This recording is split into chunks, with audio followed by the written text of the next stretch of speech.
believe in feng shui. I don't believe in magic spaces. I never have. But this place is cool. By the way, I'm working on Elvis's reverb, which I'll show you at the end. I got Elvis's reverb, I think, from Love Me Tender, and it's here. Yeah. It's a big metal plate made in Germany. Come on up. Come on up. The idea is that the stairway isn't sheetrocked and it looks like you're going to walk into a piece of junk, right? Sorry, not that way. So, if you turn around, everybody gives me dragons for Christmas because they don't know what else to give me. And so I've kept all my dragons here. It's an active collection, so if I have a sick child who's fighting for his life, I'll give him one of the dragons and I'll get another one. Or if there's somebody who's spent their life supporting me and I'm touched, I'll give him a dragon. Very fun. Maybe Amy will get one day, but not yet. So, welcome to my studio. It's actually not a public studio. It's not for rent. It's just for my friends to come and use. And it's free for my friends. It's the engineers, obviously, when they come in, they have an hourly charge, right? Mm-hmm. But it's pretty much, it's fun. You can't know the address. That's not going to happen. But welcome to my it's a man cave. That's what it is. It's called. So, in a recording studio is a device to capture music. That's what it is, right? And you have a lot of analog gear. What's interesting is we have a piece of analog gear we've turned into a piece of digital gear, which I'll talk about in a minute.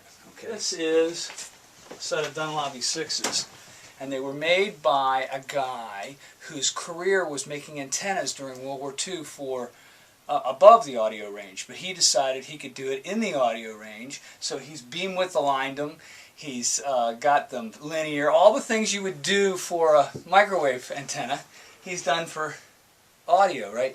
And they sound wonderful. I'll turn them on in a minute. And then these are pretty extended frequency range speakers, so we made some speakers that were a little less frequency range, but they're beautiful sounding. And then this is a single speaker with a single point source, so you can make sure your volumes are okay. For your clients, there's a new guy in our industry who's very, very good. And he believes that ground is not an electron toilet. He believes that ground is an active part of the circuit. So if signals going back and forth in an alternating way with you and me, sorry, I've got to turn this thing off. Well, it was an email from you. Okay. If it's going back and forth between you and me, and you're the output and I'm ground, every time it goes this way, ground is going out of the output. He believes and knows that ground is active. So what he's done is he's had me build a wooden rack where nothing touches each other, so the grounds aren't communicating with each other between the devices. All racks you see have metal rails. Yes. And he had me build this wooden thing so nothing's talking to each other through the grounds. He says, do you really want what's on the third leg of a plug in your wall, on the condenser diaphragm in your mic? Do you really want that on there? I went, no. He says, well, neither do I, right? Most electronic devices now have capacitors that feed the noise from the hot legs to ground, thinking it's going away. All it's doing is putting it on the shell and it's coming right out the output.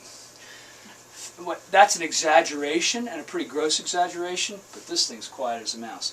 What he's done here is he's taken digital chips and he's plugged them right into the repro heads, and so all the electronics for the tape machine are amplifying coming out of the digital domain. So what does it sound like? It sounds like a tape machine. So you can get an older sound recording. Well, instead, in an op amp, here's another interesting, he had me look on Wikipedia, right? Right. The minimum number of transistors in an op amp is 25, usually between 25 and 50. In an old one of these circuits, it was 3 bipolar transistors. Do you think 40 transistors would change the sound more or less than 3 transistors? More. Right, exactly. And if you have op amp after op amp after op amp, you might have 250 transistors that it's going through, where he's only got 3 in here. It sounds more open and beautiful. The other thing is that there's no electronics going into the digital domain in this. There's a lot of them around it to control it, but he's figured out a way to go straight into the chips And this thing, which controls my sound, has no electronics in it. It's nothing but wires. The bass is non-directional, so it can go back against the back wall and then come to me and then come straight to me. Then I'm going to have a cancellation node or an amplification node. It can hit the back wall and come to me, or come straight, or do all. So you've got all these node problems in here, and there's been a lot of work if you look around to try to control this stuff. Imagine throwing a snowball at a screen. It would break up into a million pieces. That's the idea, that the waveform hits a screen and breaks up. You don't want to just cancel the snowball. You want to break it up, otherwise it sounds too dead. If you just suck the snowball into a black hole, you've got an anechoic chamber, right? Right? Yeah. But in here, we're trying to break it up like a snowball hitting the screen. You want to dissipate it. You want to dissipate it. This would dissipate mid-range and high-end. This, which is I've got boards and stuff, is to get rid of bass. This is to move the bass end. This is for bass. That stuff up there is sending it up into 2.5 inches of cotton. Let's try to get rid of bass. But once again,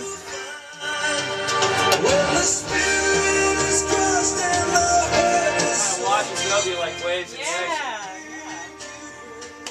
So we're going to do tours of the factory today and talk about a lot of things, but in the end, I got to do some of my anxiety. So this is my space. I can show you one other thing that's really cool. There's a guitar here that's doing something we've never quite heard before, and it's sitting here because we're thinking about recording a book. Guitars sound like guitars, right? Guitars don't sound symphonic, right? Guitars don't sound, but symphony instruments, violins, cellos, they have strings, metal strings. So there's no reason a guitar couldn't. But we never imagined in our whole lives that it could.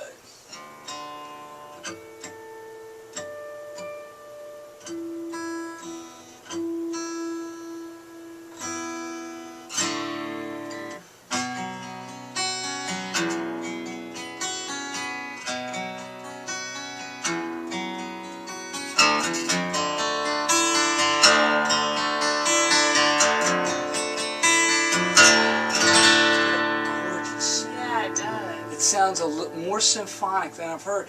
And I called Ricky Skess, I got one that sounds symphonic. He goes, play it over the phone, right? I like Ricky, a wonderful musician. And he goes, oh, Paul, it does have kind of a real sweet symphonic high end and a real percussive, almost like you hit the timpani and the cellos at the same time, low end, right?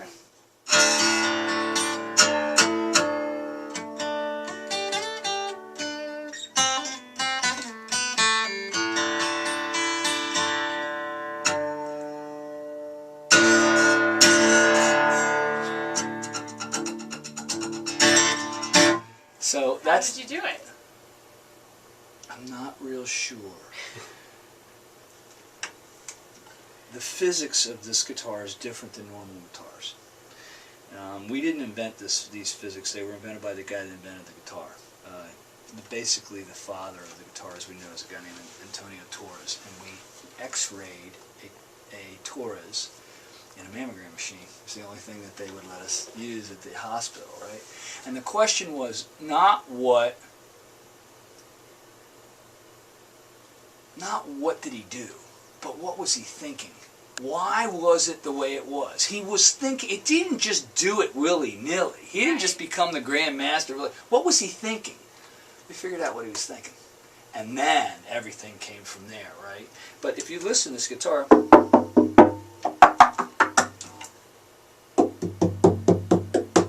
it sounds very different than this. It's a full octave below. Right? So the idea is that the top is going berserk and it's projecting out, right? If I go like this, it goes over there. If I go like that, it goes over there. If I go,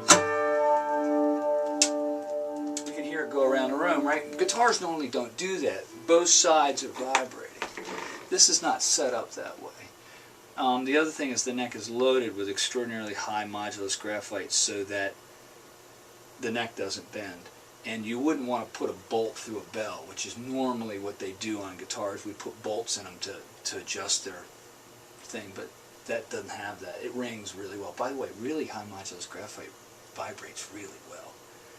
goes dun. It's wonderful stuff. I would have thought it would be dead, but it's not. The last thing you want a fishing rod to do is vibrate in your hand while you're casting. You want it to stop. Right. Yeah, well, the really high modulus stuff that they don't use for fishing rods because they snap rings like crazy, and if you encase it in wood, it's not going to break. I'm not going to break that, piece of graphite. So in the end, this device, this recording studio, is to put a mic on this, play the part with headphones on, and be able to start building a piece of music. And playing music in a studio, it's work. You have to, and the Beatles had a famous story. Well, hey, you think on Thursday you come play the bass part? Sure, I'll be there. It just slowly takes time. The most magic stuff is when all the musicians play it at the same time, and that doesn't happen very much anymore. It happens in Nashville, and there's a few other towns it happens in, but it used to happen all the time with a symphony, and everybody would all get in the same room, and they'd turn on the machine, and ready, go, and, it was kind of cool. So we just got done mixing a record in here.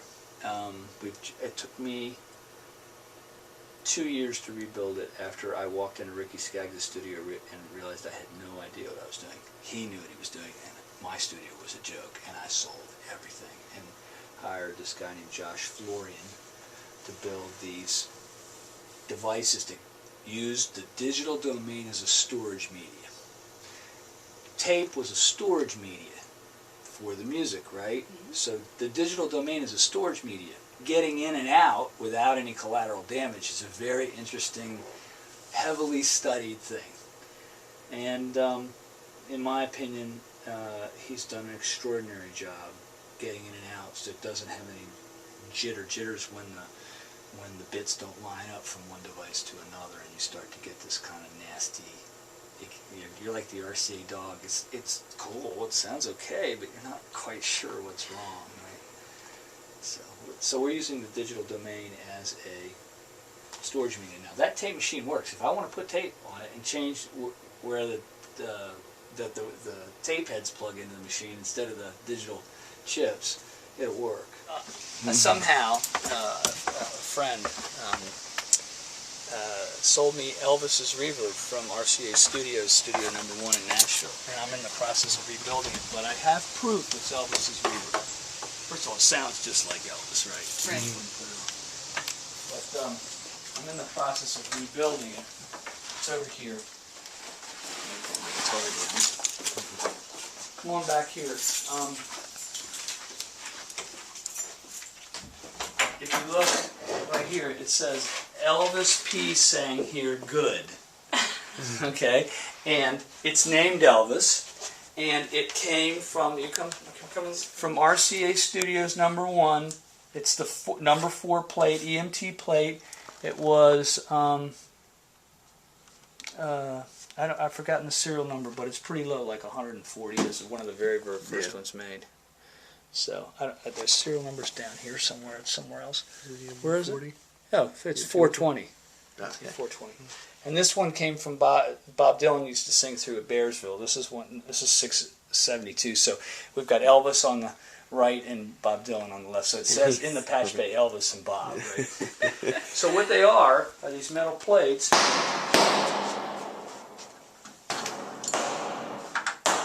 are controlled by a piece of styrofoam about how close it gets to give it a air. And you can imagine if you were to put some music in here, it sounds just like a reverb hall. Yeah. But we like it right about there. Nice. So I'm in the process of adjusting its tension.